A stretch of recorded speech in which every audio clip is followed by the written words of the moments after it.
คุณผู้ชมคะเราจะไปเกาะติดสถานการณ์พายุทกซูรีนะคะที่ตอนนี้กำลังเคลื่อนขึ้นฝั่งที่เมืองวินประเทศเวียดนามหลังจากนั้นจะเคลื่อนเข้าสู่ลาวแล้วก็พื้นที่ภาคตะวันออกเฉียงเหนือของไทยค่ะเรามาติดตามเรื่องนี้นะคะกับท่านวันชัยศักดิ์อุดมชัยอธิบดีกรมอุตุนิยมวิทยาขณะนี้ท่านอยู่ในสายกับเราแล้วค่ะสวัสดีค่ะท่านอธิบดีคะสวัสดีครับสวัสดีครับผมค่ะท่านอธิบดีคะคำถามแรกเลยตอนนี้ค่ะทิศทางการเคลื่อนตัวของพายุทกซูรีล่าสุดตอนนี้เป็นยังไงคะ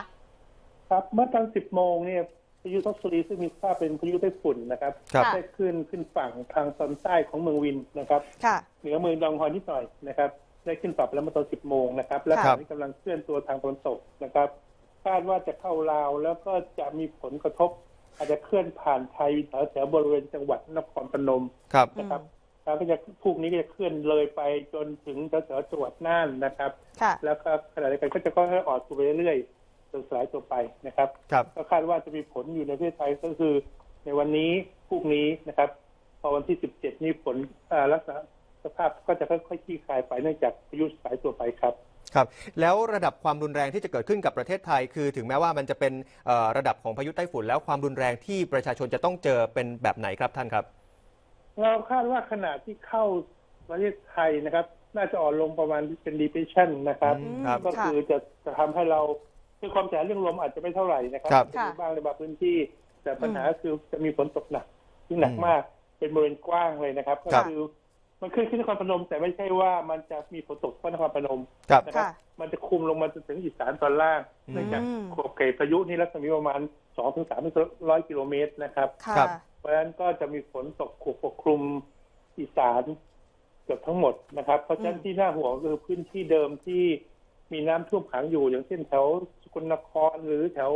ลงมาถึงอุบลราชธานีอาจจะมีปัญหาเรื่องน้ำที่อาจจะเพิ่มขึ้นมาในช่วงนี้ครับค่ะคือตอนแรกเป็นไต้ฝุ่นก่อนเป็นโซนร้อนแล้วถ้าเข้าไทยน่าจะเป็น depression นะคะเพราะฉะนั้นก็คือจะอ่อนกำลังลงอย่างแน่นอนที่ท่านบอกว่าอีสานทั้งตอนบนและตอนล่างจะได้รับผลกระทบเนี่ยพี่น้องประชาชนในพื้นที่นี่ควรจะต้องติดตามข่าวสารต้องระวังภัยต้องเตรียมตัวป้องกันอะไรยังไงบ้างคะครับผู้คงต้องติดตามข่าวโดยเฉพาะคนที่อยู่ในพื้นที่ที่เป็นที่ลุ่มหรือเป็นที่น้ำท่วมอยู่นะครับแล้วก็อีกจุดหนึ่งคือจุดที่บริเวณที่ลาดเชิงเขาต้องระวังเรื่องน้ำป่าไว้ด้วยนะครับเพราะฝนเที่ยวนี้มันจะคลุมพื้นที่กว้างนะครับเพราะฉะนั้นฝนที่ตกลงจากเขาก็จะมีความเร็วความรุนแรงค่อนข้างเยอะนะครับเพราะฉะนั้นในวันนี้หนักๆคือทางอีสานนะครับพอตกกลางคืนไปก็จะค่อยๆเคลื่อนออกไปภาคเหนือก็จะเพิ่มขึ้นนะครับเพราะฉะนั้นต้องระวังไปถึงภาคเหนือด้วยนะครับวันพรุ่งนี้นะครับครับแล้วเรื่องอิทธิพลเสริมจากอย่างอื่นไม่ว่าจะเป็นในเรื่องของความกดอากาศต่างๆตอนนี้ยังไม่มีใช่ไหมครับก็คือจะเป็นอิทธิพลของพายุลูกนี้ลูกเดียวอีสานกับภาคเหนือเนี่ยจะเจอเรื่องของพายุโดยตรงนะครับส่วนภาคใต้กับภาคตะวันออกจะเป็นลักษณะลมมรสุมตะวันตกเฉียงใต้ซึ่งจะพัดเข้าเลี้ยงพายุนี่แหละครับมันแรงขึ้นมาในช่วงนี้จะเห็นว่าในภาคใต้ฝั่งตะวันตกไม่ว่าจะเป็นระนองพังงากระบี่ภูเก็ตตอนนี้มีฝนตกหนักอยู่นะครับรวมทั้งภาคตะวันออกก็จะมีฝนตกหนักเพิ่มขึ้นนะครับระยองจันทบุรีตราดพวกนี้จะต้องระวังเรื่องของฝนตกหนักในช่วงนี้ด้วยครับครับในระยะนี้ทั้งพายุเองแล้วก็ลักษณะของอากาศที่มีฝนตกหนักในช่วงนี้จะมีอิทธิพลไปสักประมาณกี่วันครับท่านครับคาดว่าจนถึงวันที่17ครับหลังจากนั้นฝนจะลดลงครับเพราะว่าตัวพายุสลายตัวไปแล้วลมมรสุมจะอ่อนลงนะครับก็จะทำให้ฝนลดลงนะครับ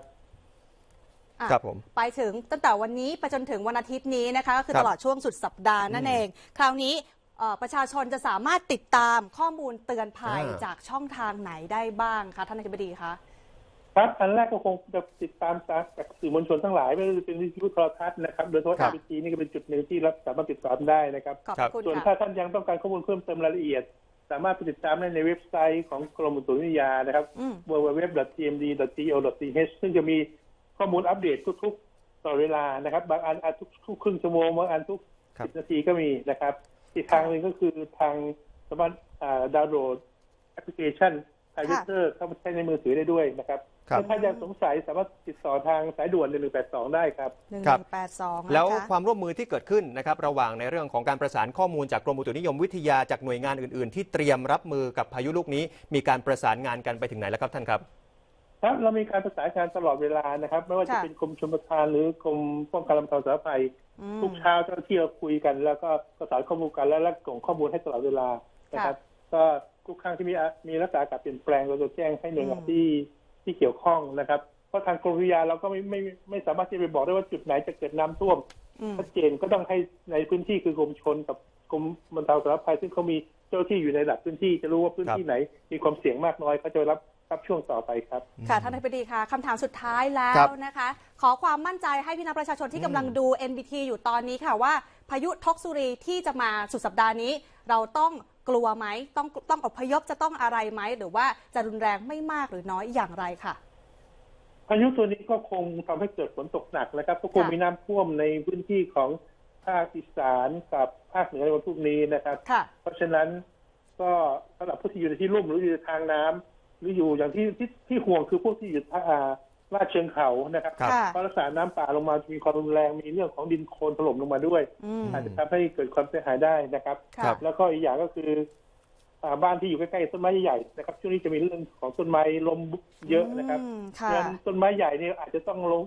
ขึ้นไปริดกิ่งเขาลงบ้างเพื่อให้ลดแรงปะทะนะครับถ้าปล่อยให้เป็นต้นใหญ่ๆเต็มที่ก็อาจจะเกิดการโค่นล้มลงได้ครับค่ะต้องขอบพระคุณนะคะท่านอธิบดีวันชัยศักดิ์อุดมชัยเป็นอย่างมากนะคะท่านอธิบดีกรมอุตุนิยมวิทยาที่วันนี้ท่านมาให้รายละเอียดข้อมูลแล้วก็ความมั่นใจกับพวกเราแล้วก็ผู้ชมข่าวเที่ยง NBT ในวันนี้ค่ะขอบพระคุณค่ะท่านคะขอบพระคุณครับครับสวัสดีครับผมครับก็เรียกว่าพายุนะครับก็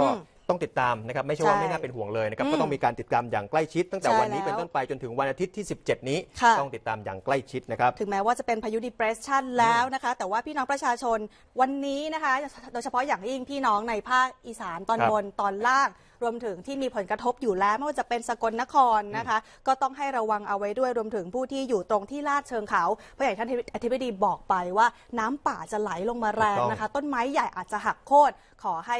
ติดตามฟังข่าวสารจากทางการที่ท่านบอกไว้มีเว็บไซต์ tmd.go.th มีแอปพลิเคชันด้วยนะครับหรือว่าอาจจะดูผ่านทางข่าวของ NBT ของเรานะครับแล้วก็ข่าวทางช่องอื่นก็ได้นะครับที่จะมีการประสานงานและติดตามอย่างต่อเนื่องด้วยนะครับ